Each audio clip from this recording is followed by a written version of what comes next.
welcome to the Producer Joe Show. Sorry about all that. We had some technical difficulties. It's been like that all day at my regular job. It's been like that on the show. But you know what? We're not going to dwell on that. We're going to get right into this. I'm going to bring Shotgun Tom Kelly in here, our guest. Hello, Shotgun. Hello. How you doing, Joe? Good, buddy. All right, we're good to go here. Now, we're playing catch up here. So right away, I'm going to bring Neil Ross into studio. Oh, good. Hi, All simply right. hi. All right, we're good to go here. Yes. All right. First of all, Shotgun, how are you? I'm doing wonderful. I just got through tracking my show, so everything's doing really good, and I checked it out, and I'm not used to getting onto this show. Sometimes I have problems, and it's probably my fault. So I apologize. But No, I'm doing good other than buddy. that. It was all my fault. Neil, how are you? It wasn't my fault at all. I refuse to take credit for any of this. I'm good. I'm good, Producer Joe. Thank you. So we have Paul Patterson. Hi, Shotgun. We Yep. have Dave Root. Hey, yeah, there's old Dave. There's Paul. There's Tracy Glover. Hello. Dave Root. Hi, Neil. Hello, Dave. Curtis Lambert. Yeah, Shotgun. Yes. All right, so we got those formalities out of the way. Please keep your comments coming. Those were insightful questions, by the way. I have a highly intelligent audience, I can tell. Stella, such a fan. Shotgun. Oh, well, thank you, Stella. All right, so we are here really primarily for one reason, and that's for you to debut your new book. And don't do it too soon. Easy. Oh, you got to unveil it. Yeah, I got to do the build up, buddy. Got to do the build up. Oh, I'm sorry. But we will hit real quickly eventually on this show the meetups that we're going to be doing or book signings. You also want to talk about your coffee mug that you have that's also hot off the press. Yeah. And should I go get one? I don't have one in here. It's okay. We're going to leave that one up to the imagination. Okay. So can you tell me why Neil is on the show today with you? Yes, I'm anxious to hear the answer to this. I have no idea why I'm here. And I'm just going to keep rolling comments so that so you guys can read them as we go. I won't read all of them. All right. Well, the reason Neil is on here is he probably is a little more clearer to ask a question than I am, especially these questions about writing a book, because Neil is an author. He's written his own book, and it's a terrific book. And let me tell you a little something about Neil. Neil is a voice actor in Hollywood and has done many, many commercials, plus he specializes in cartoon characters. So he does a lot of that stuff. He's worked with Peter Cullen, who's Omnibus Prime. Correct me if I'm wrong, but I think you have. And he's also the character in G.I. Joe called Shipwreck. So he has had lots of experience in doing commercials and doing voices in Hollywood.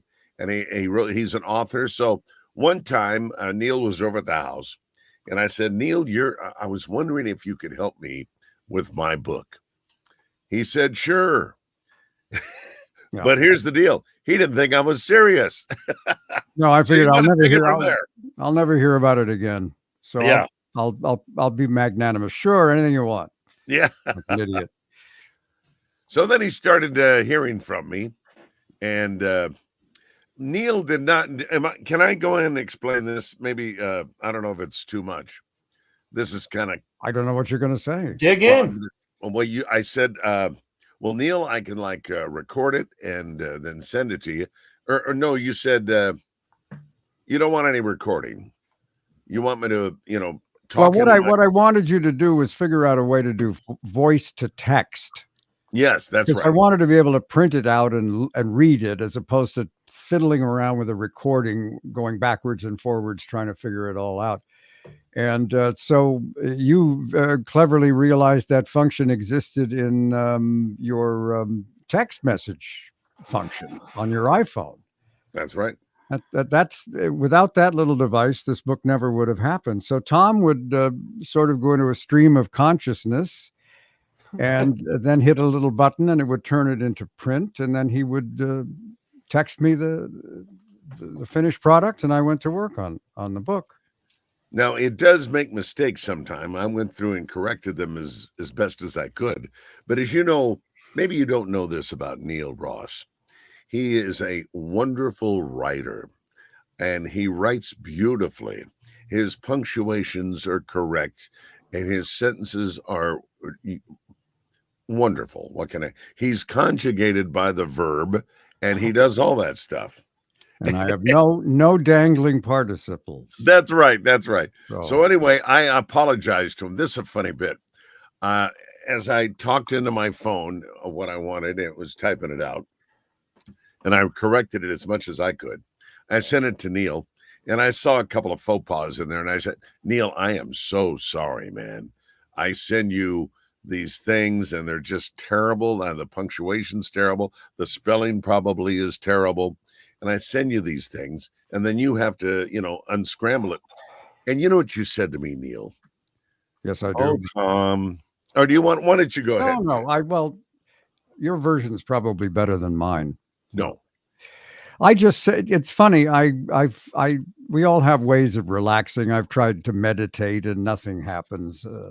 But I discovered that when I sit and work on a crossword puzzle, for some reason, it just calms me like nothing else. If I'm really frazzled, I just jump on the couch and I start working a crossword puzzle, and I'm sure my blood pressure drops by 20 points. And hello, Robert. And so in a strange way, looking at what Tom sent me and deciphering it and figuring out how I wanted to rework it and put it on paper, I sort of had the same strange relaxing effect on me. So Tom would always apologize. I'm so sorry for making you do all this work. And I told him, actually, I'm kind of enjoying it. It's like I get the same relaxation from it that I get from working a crossword puzzle. So it's not really that hard, Well, anyway, I'm glad you got through it. And how long 2 years working on this book? Oh man, I couldn't even begin to tell you. Maybe something like that. Yeah, I mean, we didn't break any speed records. No, you know what I was doing? I think I was working on Sundays because that's my day off. So I worked on Sundays on these, and I didn't work every day on the book. So that's why it took so long. But you were so patient with me.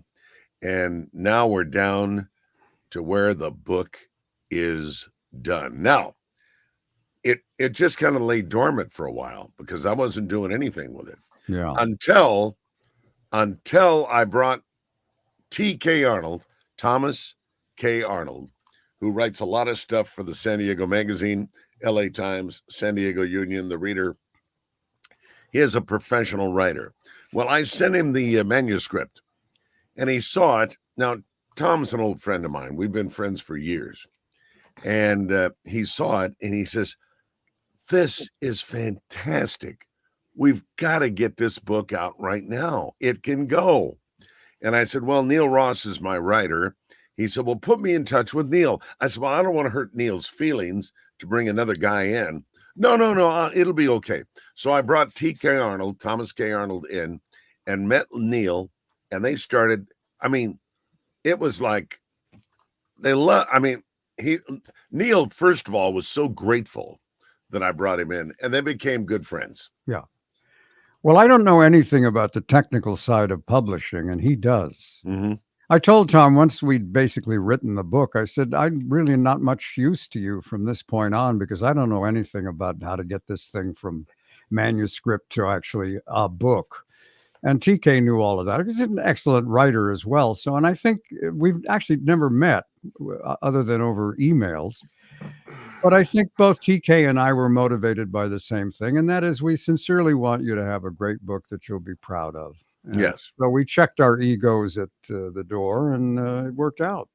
It really did work out. And by the way, folks, the book is beautiful. We've had a formatter. His name is Rob. and he took hold of the book to format my manuscript. You have to do that. Turns the manuscript into a book. And then what T.K. Arnold did. By the way, T.K. Arnold is not only a writer and a journalist, but he is a owner of a publication called News Media. Or here, I got a copy of it here. He owns this company, Media Play News, and I mean, big. Look at we got. I mean, Sony buys ads and all that stuff. So, and here's the he's the publisher. There he is, TK, Thomas K. Arnold, and he writes on. He's writing a little something. Anyway, he's a brilliant writer, and he owns this magazine. So, well, that's lovely. What we want to see is your book. Oh, do you? Not time to unveil. Now, if I can just interject here real quick, you know what? I'm just realizing that having two legendary voices on the show, I don't have to say very much. You guys are, I like this. You guys are doing great. And that leads us right now to Curtis's question. What's the book about? It's about 241 pages. Hey! Hello. I'm sorry. I couldn't resist. No, you're not. No, that was great. What is the book about? What's the book about? It's about me. It's about his favorite topic, him. Yeah, it's a topic that I'm very familiar with. And so anyway, we just started talking about my career. Every book has got, it starts out when you were a kid. And so it started that. And I got to tell you now, we had to come up with a title for the book. So after we wrote for a couple of weeks or maybe a couple of months at this time, Neil said, maybe you can tell me a story and maybe I can get out of that story that you tell me. Maybe I can grab a title for this book. And I said, okay. He says, just start telling me a story. Well, I knew I wanted to be in radio since I was 10 years old. I had my own little radio station in my bedroom when I was a kid, 10, 11 years old. And when I was 12 years old, man, I was hanging around radio stations, Radio KDO, KCBQ, KOGO, and Frank Thompson is the first disc jockey I've ever seen when I was 10 years old. So I started hanging around wherever he did a Kogo mobile studio remote. So anyway, I knew I wanted to be in radio at 12 years old. So, I'm going to St. John of the Cross Catholic School, and the nuns over there were the Sisters of St. Joseph of Orange. And so Sister Mario was my teacher. And so she saw me out on the playground and she said, Thomas, you get over here. I said, yes, sister, what can I do for you? She said, Thomas, you need to learn to read. You need to learn to spell. You need to learn to write a sentence and use it properly in a paragraph. And I don't know what got into me, something crazy. And I was telling Neil this story, and I said, I looked right in her habit, and I said, sister, all I want to do is play the hits. She got really uptight. Oh, she shook me and ripped my shirt, my little white shirt.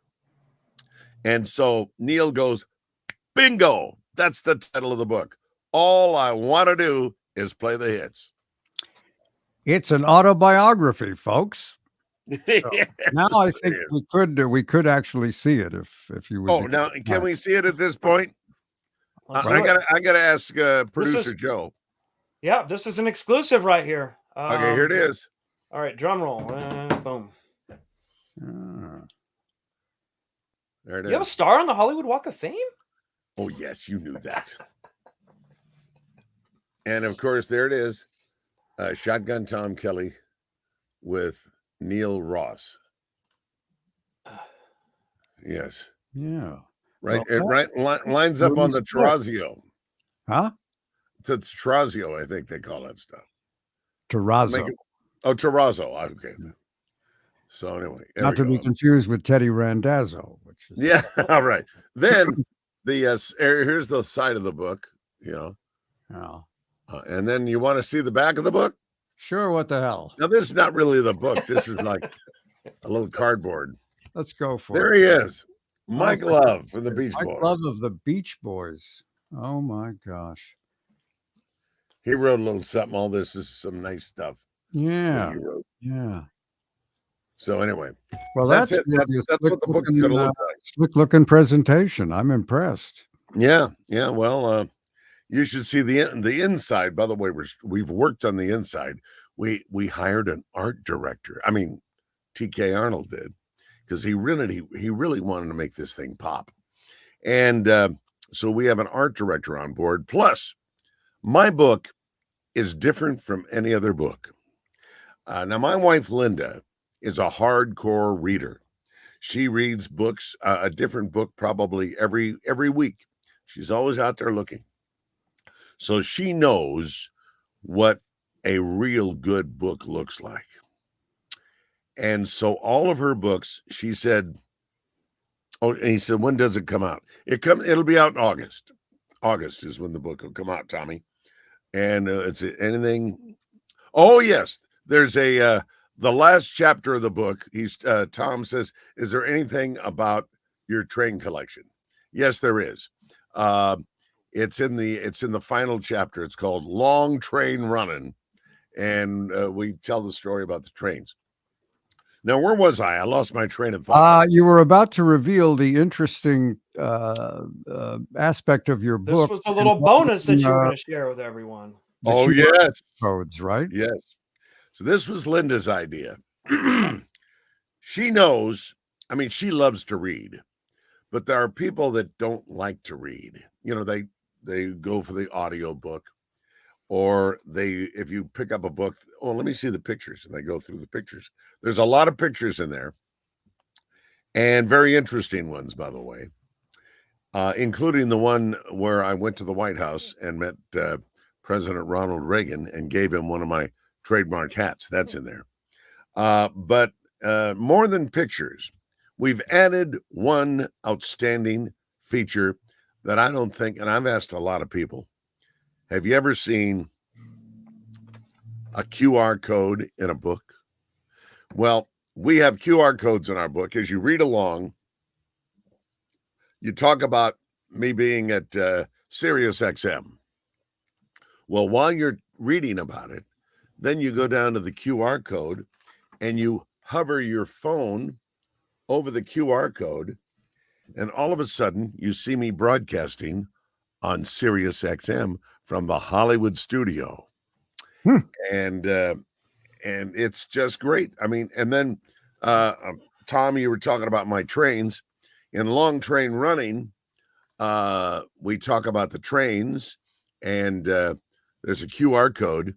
You hover your phone over the QR code, hit the little yellow tab that comes up as you do it, and there is my train layout. And you see the whole thing. And you, for instance, when I did Words of Poppin' over at Channel 10, that was in the 70s. Talk about Words of Poppin', you click the QR code, and you see a whole episode of Words of Poppin'.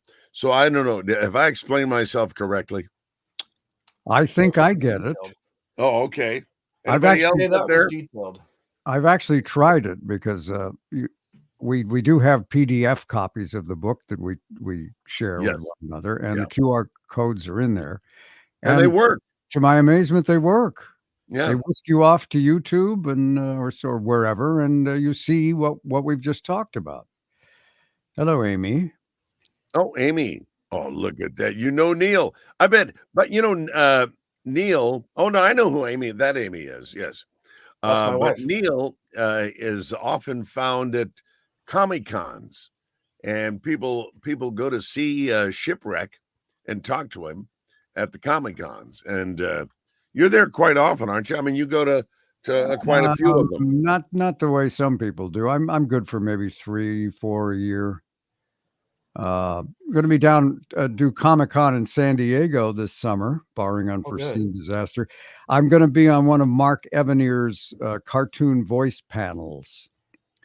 So it'll be Mark wrangling 5 egomaniacal voice actors for an hour or so. So you might want to stop by. I don't know, but yeah, I do a fair amount of 3 or 4 conventions a year here and there, and it's a lot of fun. It's just astonishing to me that this show that we did 40 years ago, people still care. I was Are you never in talking that about mold. G.I. Joe? G.I. Joe, but more probably a bigger show for us is Transformers. That's the Oh, one yes, Peter that's right. Cullen. Yeah. Well, Peter was in both, but that's the one where he plays and probably prays to Optimus Prime. Yeah. And that's the big one. That's the one everybody is interested in.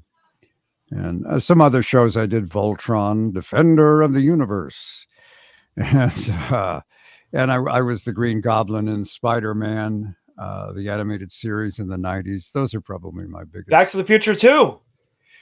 Yeah, Back to the Future 2. I'm the voice of the Biff Tannen Museum. Awesome. Fun little nugget there.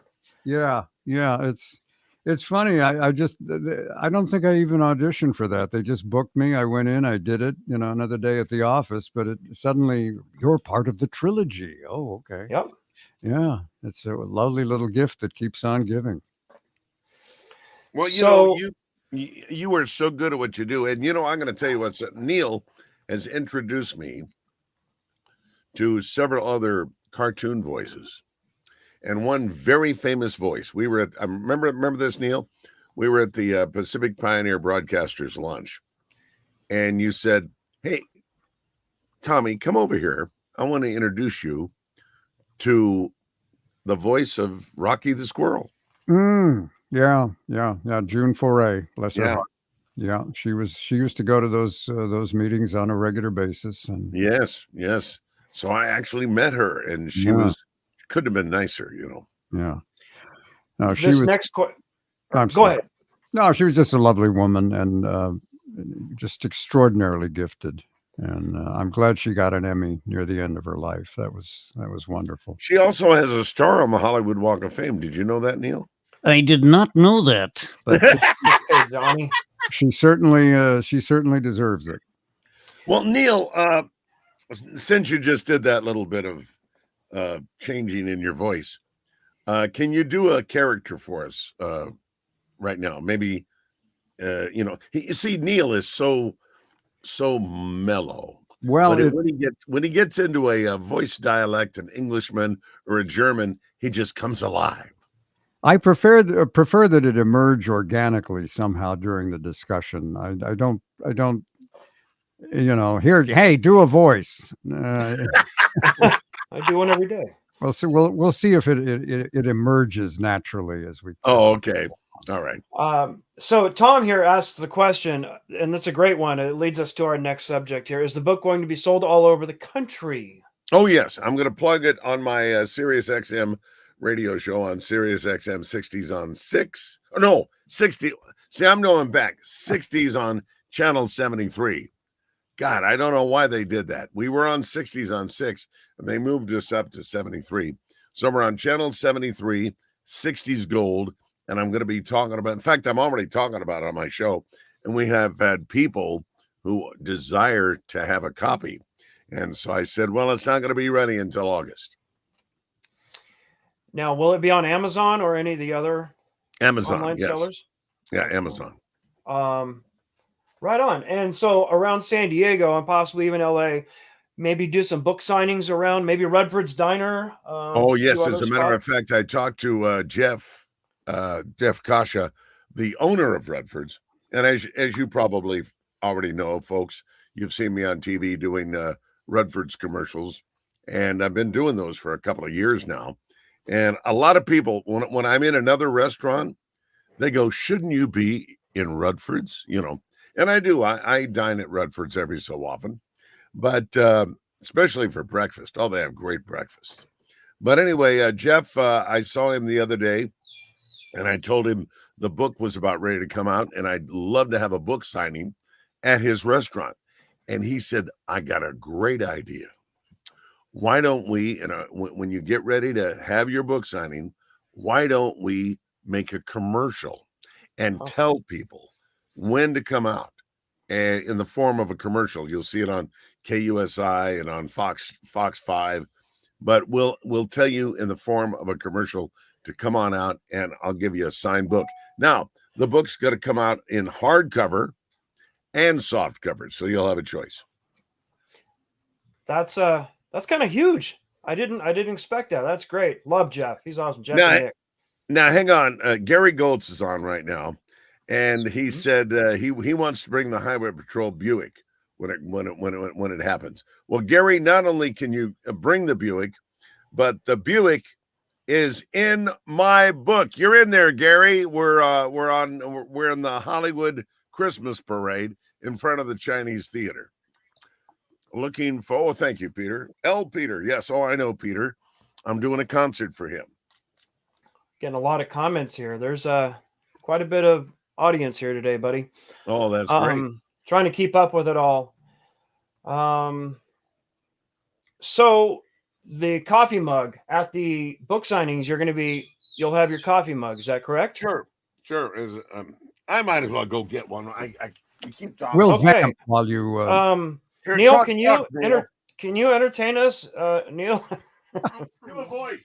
Neil, what did you do on Animaniacs? My wife is right. My wife is right here. She wants to know what you did. What did I do on Animaniacs? Oh, you know what I did? I did one episode where I was basically a Richard Attenborough or David No, which one is the scientist? I get them mixed up.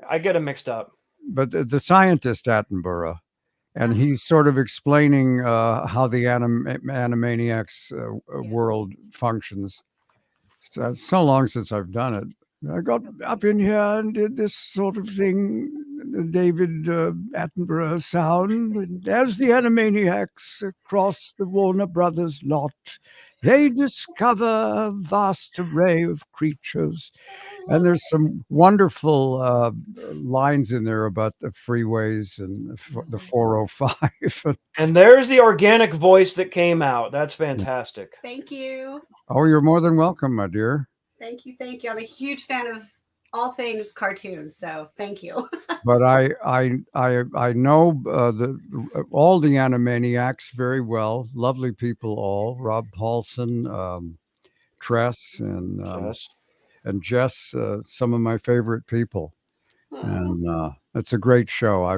I'm happy to even just get in one of them. You know. That's great. Thank you. Thank you. Thank you. My pleasure. Had I known I was going to do that, I would have polished up a bit. Oh, it sounded great. I haven't done that voice in a while.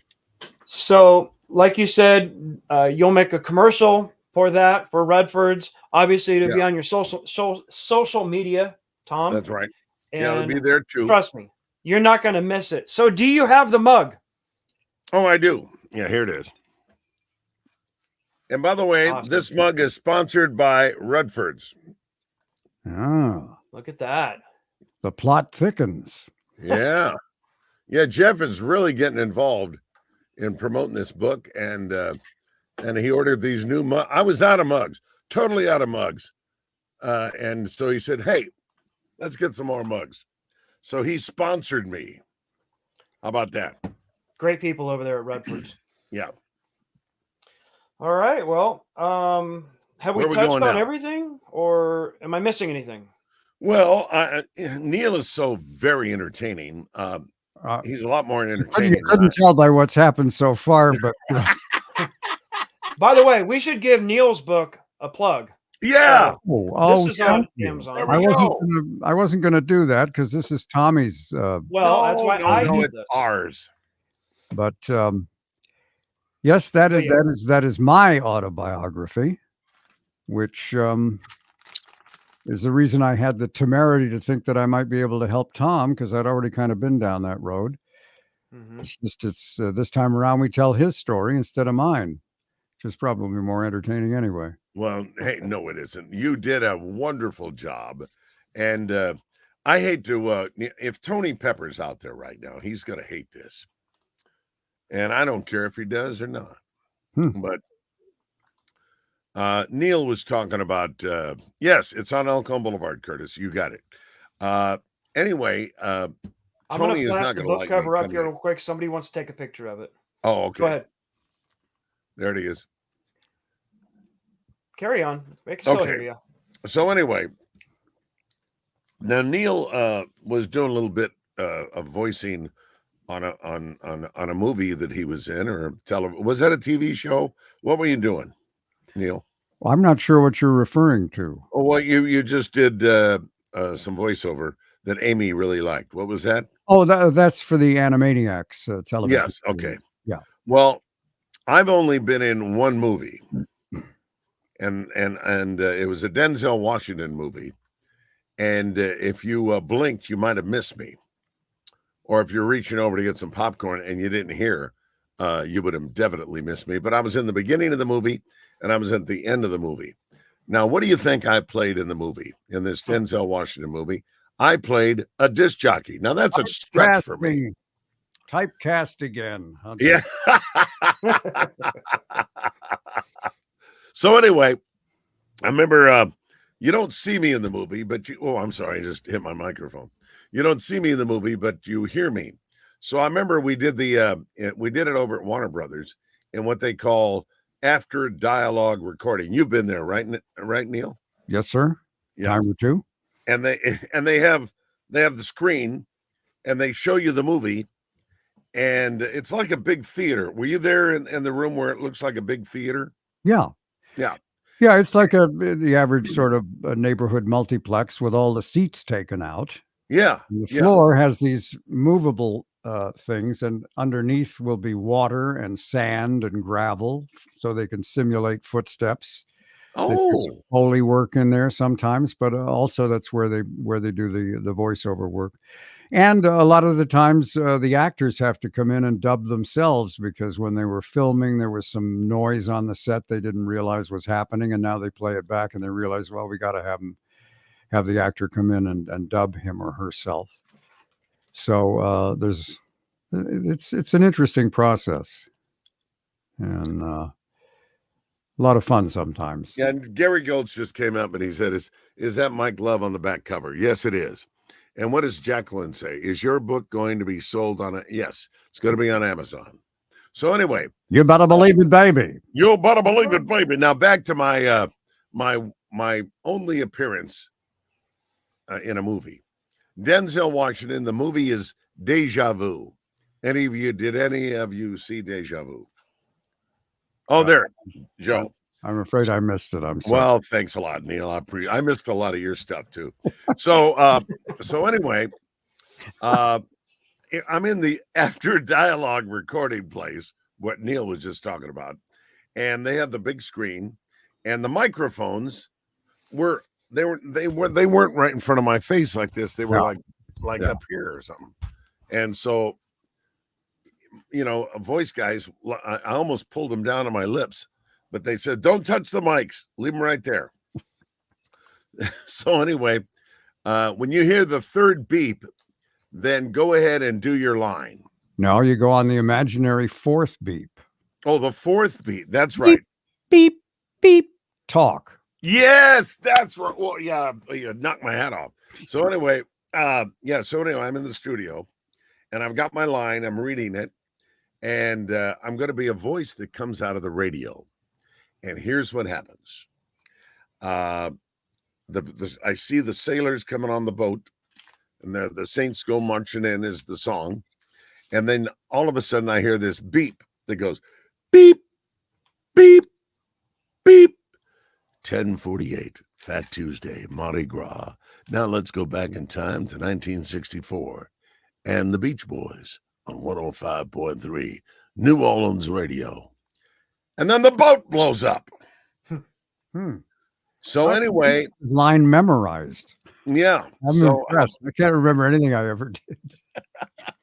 It's all a blur. Yeah. So anyway, now that same line is at the end of the movie where Denzel is taking the duct tape off the lady, and it goes into the has a shot going into the radio, and it goes again on the radio. It says 10:48. 10:48, Fat Tuesday, Mardi Gras. Now let's go back in time. And then she escapes and doesn't get blown up. So I had George Pinocchio at Channel 7. I wasn't allowed to go to the premiere. And so I said, well, George, you were there, right? Did you hear me in the movie? He goes, no, I don't think so. So I went back to my agent at that time, Ilko, over at Tisherman. And I said, Ilko, they cut me out of the movie. He said, what do you care? You got paid, didn't you? I said, yeah, but I want to be in the movie. So anyway, I went to see the movie, and so did my brother in Washington, D.C., my brother Bob, and we both got to enjoy my performance. I didn't get cut out. Yeah. That reminds me. One time I did a job at Hanna-Barbera, and my agent called me and she said, just so you know, 60 Minutes is going to be doing a segment there. And so you might want to dress a little better than you normally do. So we do a whole session. I don't remember what the show was, but I mean, cameras are swooping in, taking close-ups. I mean, so I told everybody in the civilized world, I'm going to be on 60 Minutes. So the damn segment airs. They managed to everybody else in the cast got in this thing. The one person who did not make it into the piece was me. They even panned down the cast, and just before they got to me, they cut away. Oh no! And now I'm getting the phone calls, from my parents. We watched. We didn't see you. Did we tune in on the wrong program? No. So fade in, fade out. Years go by. I get a little tiny part in Dick Tracy. And I mean, I'm there, and this was on camera. I'm there for 16 hours. Not I wasn't working the whole time. I mean, most of movie acting is sitting around waiting. But, anyway, I absolutely refused to tell anybody I had done that, because I said, I know what's going to happen. I'm going to get cut out of this damn thing. I am not going to brag about it. And finally, the movie came out, and I went to an audition, and some woman said, oh, saw you in Dick Tracy the other night. And then she ran away. I thought, oh, my God, I guess I am in there, which I am for about a tenth of a second. Just long enough for my wife to say, oh, honey, I think, never mind. Yeah. That's a Warren Beatty flick, right? Yes. Great movie. I love that movie. Yeah, it's a fun movie. It actually did quite well at the time, but I don't know if anybody remembers it at this point. Nobody talks about it anymore. Yeah. In fact, I saw it in the theater when it came out. Yeah. I did a little voiceover for America's Most Wanted. Don LaFontaine, who Neil can tell you, and some of you folks out there know, he is the movie trailer voice. He's the voice of my record. In a world guy. Yeah, in a world where two people are trapped on an island. He's just. I mean, you got to admit, Don was great, wasn't he, Neil? Oh, absolutely. I mean, just fabulous. So anyway, Don and I were at the same agency, Tisherman. And hey, now we're not talking about my book. Is that okay, Joe? Whatever you want to talk about, buddy. Okay. I think this is more interesting. So, and Neil's more interesting too. So maybe you folks are hopefully getting a Shotgun Tom and Neil Ross buzz. That's good. So anyway, Don and I had the same agency, Tisherman. And Don got sick. Now, Don was the voice of America's Most Wanted on Fox. And so anyway, Ilko comes in again. He says, listen, you're setting in for Don until he gets out of the hospital. You're going to do America's Most Wanted. I said, fantastic. So anyway, I'm over there. Tony Pepper is the audio guy at a Hollywood studio that we're in. And I'm being directed from Washington, D.C. and being recorded in New York. Has that happened to you too, Neil? Variations on a theme. One time I was directed from London. Wow. Yeah. And then recorded somewhere else. I don't know where they recorded it. I think they were recording it where I was and in London at the same time. I see. Okay. Yeah. So anyway, I did the, I came on and I To date, you have been responsible for 951 captures. This is America's Most Wanted with host John Walsh. Now, let's join the manhunt. Here's John Walsh. You know, and I really enjoyed doing that show. And I did it for a little while, and I was hoping that Don would get well. Don passed away in the hospital. So now they said, okay, Shotgun, you're doing it. So I did it, and really enjoyed doing it. But it happens to me. Oh, this is the second time it's happened to where I get a job and somebody has to pass on. The real Don Steele, when I got the job at K-Earth, one of my favorite disc jockeys. I never knew him, but I used to listen to him all the time. And he passed away. And so that's how K-Earth came to me, and they said, "Do you want to succeed the real Don Steele?" And of course I said yes. But Tony Pepper always says, "Well, you're the Grim Reaper." So you're the kiss of death. Yeah. So anyway, no, I really enjoyed my limited voice work. Of course, Neil did a lot more than I did. But what are some of the fun jobs you have had, Neil? Almost ties into this question. Do you have a favorite character? Amy wants to know. Well, selfishly, my favorite characters are the ones the fans seem to like the most. And that would be, our old friend Shipwreck from G.I. Joe, which was basically, shall we say, Jack Nicholson-esque. And Springer in Transformers, who was pretty much a straight-ahead hero type. And then I was Keith in Voltron. He had sort of a Tommy Teenage voice.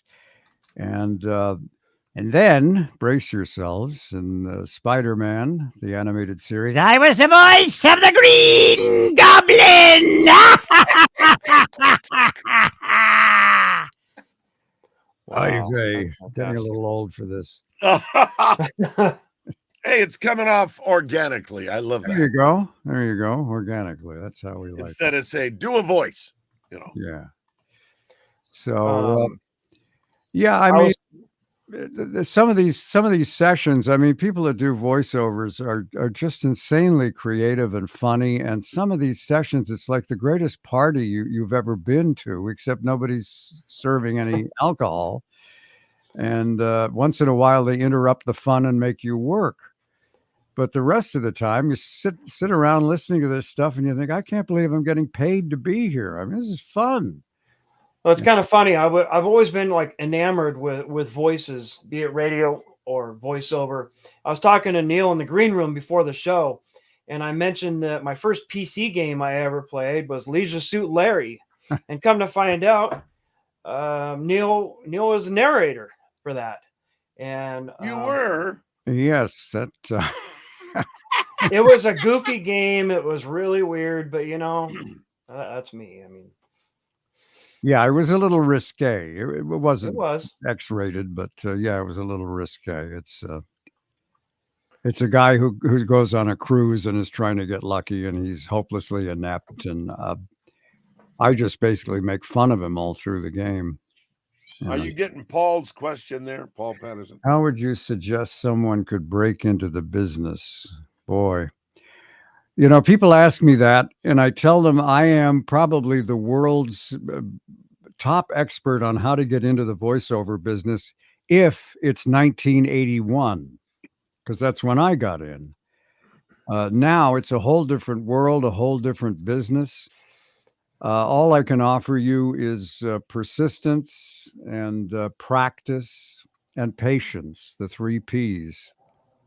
They can control whether they hire you. They can control whether they sign you if you're an agent. But the one thing that nobody can control is practice. And so any kind of experience that you can accumulate using your voice, maybe if you have a favorite cartoon, maybe record it and then write out the dialogue of one of the characters and think to yourself, what would you do if they said, we've decided to change the voice of this character? What can you come up with? and see what you can come up with, and just to take advantage of every opportunity to practice, practice, practice. It's so easy now. You get these little handheld recording, you can talk into your smartphone and hear a playback. I mean, when Tommy and I started out, you had to buy a tape recorder that came in a thing the size of a suitcase, and you couldn't afford it. Now you got all these neat little gizmos. So basically, while you're waiting, everybody thinks they need the big break. And the trouble is, if you are not prepared for the big break, it's a waste of time. Robert Evans, who ran Paramount Pictures around the time that the Godfather movies were made, he wrote a book called "The Kid Stays in the Picture," and he said a marvelous thing in there. He said, "Luck is when opportunity meets preparation." And preparation is the one thing you can control, so that when the opportunity arises, you are ready. Because nothing's sadder than, "Here, kid, read this for me." Not so good. Next, because you didn't prepare. So it's kind of inadequate, but that's the best I can offer. Smart words, yeah. Well, we're over 45 minutes now. Shotgun, do you have anything else to add here? We're gonna announce it. I just want everybody to go out and spend some money and buy this book. Well, I guess maybe you should buy this book. There you go. I guess the main thing is, if you are interested in the book, and it is a ripping yarn, yes, just remember the title. All I want to do is play the hits, and kind of throw that into Google toward the end of August, and hopefully it will take you somewhere where you can purchase it. Yes. Is that a plan? Yeah, and let's not lose sight of the really cool QR code feature inside. If you tuned in late, if you missed it, you can scan a QR code on the inside of the book, and it'll bring you to the topic of whatever he's talking about. You're almost there. There you go. It's a really cool feature, and I look forward to seeing that. Neil, you got anything you want to plug? Okay, Tom. All right, Tom. No, I don't think so, other than the Comic-Con appearance, which we've already mentioned. So I'm hoping to see you there. Oh, and I do. Yeah, let me plug, because the guy was so lovely. I did a game recently. I'm not sure if it's out yet. It's supposed to come out this year. It's called Rosewater. It's a point and click Western. And the guy got in touch, and he said, "I'm not even going to ask you to audition. I'm familiar with your work. There's no question in my mind you can do this."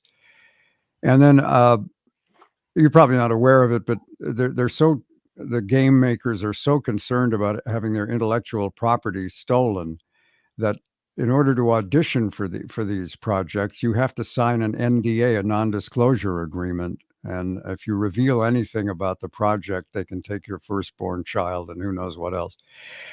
But this guy said, "I'm not going to ask you to sign an NDA. In fact, I want you to talk about it. So if you're a gamer, keep your eye out for Rosewater." I think lovely guy, and hopefully it's a big success for him. I hope. Yeah, I'll be looking out for it. I know I will be. All right. Now another place, and this is not set in stone, but I've been looking for places to have book signings, and I was just there yesterday. The Corvette Diner over in Liberty Square or Liberty Station. That's another place. I've got to talk to David and Leslie Cohn and work out something, but that might be a great place for everybody to meet and greet and buy a book. It's not upside down this time. No, I just thought it because I want to sell these things, man. Sorry, the bird is going crazy. I love that bird. Is very excited about your book. Hey, wait a minute. Maybe Neil can do a bird sound. Have you ever been a bird? Yes, actually, I was Shipwreck's parrot, Polly. Rock, Swabby, rock. Haven't done that one in a while either. Rock. Love it. That's fantastic. Organically done. Organically. Yeah. All right. Well, we're going to shut it down now. I appreciate everybody tuning in right here. Please do me a favor and subscribe to YouTube. We have a lot of great shows. I know Shotgun will be back on. Neil, I would love to have you on again. Yeah, just get in touch. Sure, I'm happy to do it. Happy to do it. Yeah. Hope to see you again at the pool hall. But anyways, I'm going to let you guys go. I'm going to wrap up the show. Thank you once again. And we'll let you all know when the book will be out. It'll be August, but when you'll be at Rutford's, you'll do a commercial. You'll come back on here. And yeah, good times. Thank you, oh, Joe. yeah. And Somebody I'm suggested also selling it by your star. it was a probably one of the most wonderful things that ever happened to me and my family and my career. And so many people came out. By the way, in my book, the QR code, we're talking about the star. Hover your phone over the QR code and you'll see the ceremony, including Stevie Wonder singing Shotgun Tom Kelly. We listen to you on the radio. It's all there. It's fantastic. Yeah, it really is. Curtis, thank you for being so involved. Everybody's been great. Thank you so much. Tom, I will talk to you soon. Neil, we'll get you back on here, guys. All right. All right. Thanks, Joe. All right. Aloha. And I'm going to do my wrap up and my teas right now. Thanks, guys. Good night, everybody. Good night, everybody.